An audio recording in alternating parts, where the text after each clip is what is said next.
देश मोदी जी के नेतृत्व में तेजी से छलांग लगाता हुआ आगे बढ़ रहा है और जिसका फल आपके दूर दराज इलाके में यहां भी विकास के माध्यम से आपको दिख रहा है।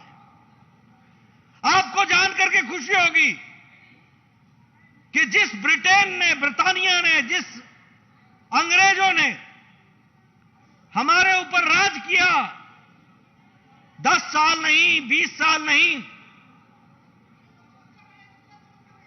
पूरे 200 साल हमारे ऊपर राज किया।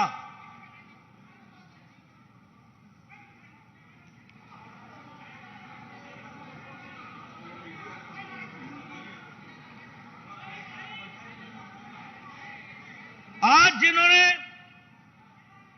हमें 200 साल राज किया, आज हमें खुशी होती है कि मोदी जी के नेतृत्व में भारत की अर्थव्यवस्था आज दुनिया में 5वें नंबर की अर्थव्यवस्था हो गई है और ब्रिटानिया को पछाड़ करके हमने वो स्थान हासिल कर लिया है। यानी जिन लोगों ने 200 साल हमारे ऊपर राज किया, उनसे ऊपर भी हम आगे बढ़ करके हम आज 5वें नंबर की अर्थव्यवस्था बन गए हैं। मित्रों, मैं यहां यह भी आपको बताना चाहता हूं कि आज दुनिया में अगर केमिकल इंडस्ट्री की दृष्टि से देखा जाए तो 160% वृद्धि के साथ दुनिया को देने वाला केमिकल इंडस्ट्री का लाभ भारत बन चुका है। अगर ये मोबाइल जो आपके हाथ में है, आपको जानकर खुशी होगी कि दुनिया में मोबाइल बनाने वाला भारत दुनिया में दूसरे नंबर का देश बन गया है। आपको जानकर के खुशी होगी कि मोदी जी के नेतृत्व में ऑटोमोबाइल, गाड़ियां बनाने वाली इंडस्ट्री में हम 4थे नंबर पर आ जाकर के खड़े हो गए हैं दुनिया की नजर में।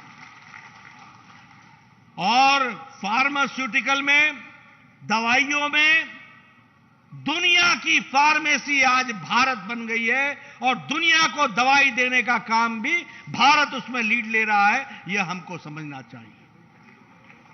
लेकिन यहां यह भी मैं आपको बताना चाहूंगा, जिसका जिक्र धर्मेंद्र भाई कर रहे थे, आज अति गरीबी, भारत में अति गरीबी 1% से भी कम हो चुकी है, 1% से भी कम। और ये हम नहीं कह रहे हैं, ये दुनिया की IMF कह रही है, इंटरनेशनल मॉनिटरी फंड कह रहा है कि अति गरीबी भारत में 1% से भी कम हो चुकी है। गरीबों की चिंता, गांव की चिंता, वंचित की चिंता, पीड़ित की चिंता, महिला की चिंता, युवा की चिंता, किसान की चिंता, ये अगर किसी ने किया है तो वो मोदी जी की सरकार ने, नरेंद्र मोदी जी ने किया है। ये हमको ध्यान में रखना चाहिए। मैं यह जरूर कहना चाहता हूं, यह पवित्र धरती है, यह जगन्नाथ की धरती है। मैं नवीन भाई से पूछना चाहूंगा, मैं नवीन पटनायक जी से पूछना चाहूंगा कि यह रत्ना भंडार जो लॉर्ड श्री जगन्नाथ का है, उसको क्यों नहीं सुरक्षित रखने का काम उड़ीसा की सरकार कर रही है? कहां है उस भंडार की चाबी? क्यों उसका संरक्षण नहीं हो रहा है? और इसलिए, और इसकी ओरिजिनल चाबी कहां गुम हो गई है, इसका जवाब हमारे बीजू जनता दल के नवीन बाबू को देना होगा। उसी तरीके से मैं यह भी चाहूंगा कि उन्होंने कहा था कि मैं उड़िया यूनिवर्सिटी खोलूंगा 4 साल के अंदर।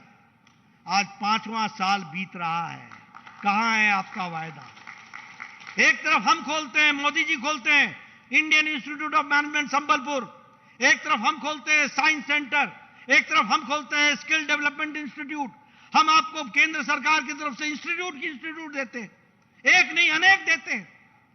आप बताइए, वाजपेयी जी ने all India institute of medical sciences आपको दिया कि नहीं दिया? आप बताइए, आपको हम लोगों ने मेडिकल कॉलेजेस दिए कि नहीं दिए? आप बताइए, हमने आपको इंजीनियरिंग कॉलेज दिए कि नहीं दिए? लेकिन नवीन बाबू ने वायदा किया कि हम आपको एक यूनिवर्सिटी देंगे। 5 साल बीत गए, वो यूनिवर्सिटी नहीं आई।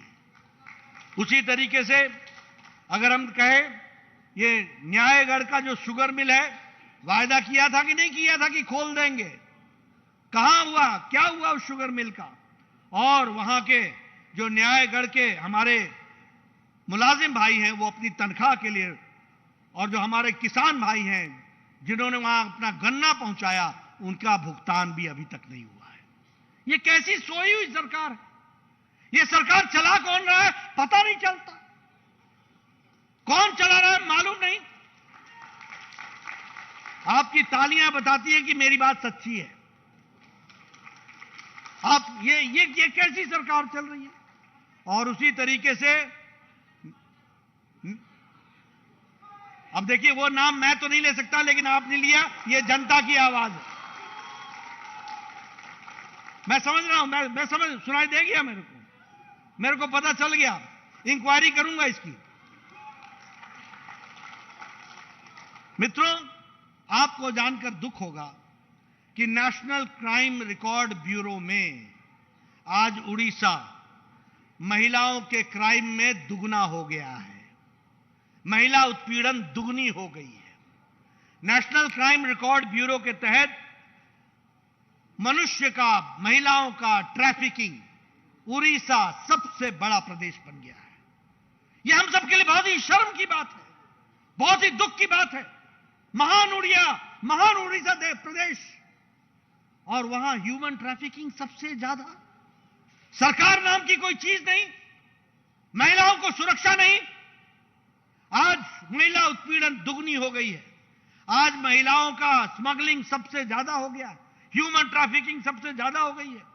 और हमारे आदिवासी भाई और दलित भाई पर सबसे ज्यादा कम्युनिटी में उत्पीड़न हो रहा है, तो वो उड़ीसा में हो रहा है। और सबसे बड़ी बात यह है, जो बड़ी दुख की बात है, कि सबसे ज्यादा क्रिमिनल्स का अटैक भी उड़ीसा की पुलिस पर हो रहा है।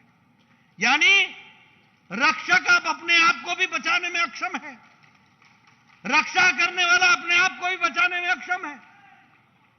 एक तो रक्षक भक्षक तो हो ही गया, लेकिन भक्षक रक्षक के ऊपर हो गया। यह बात हमको समझनी चाहिए। ऐसी सरकारों को रहने देना है क्या? ऐसी सरकारों को रहने देना है क्या?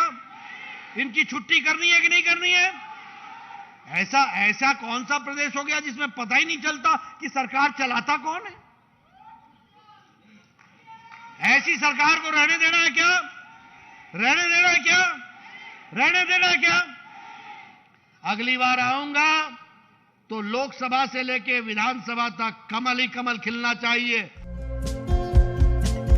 हमारे चैनल को लाइक, शेयर और सब्सक्राइब जरूर करें और नई अपडेट्स के लिए बेल आइकन दबाना ना भूलें।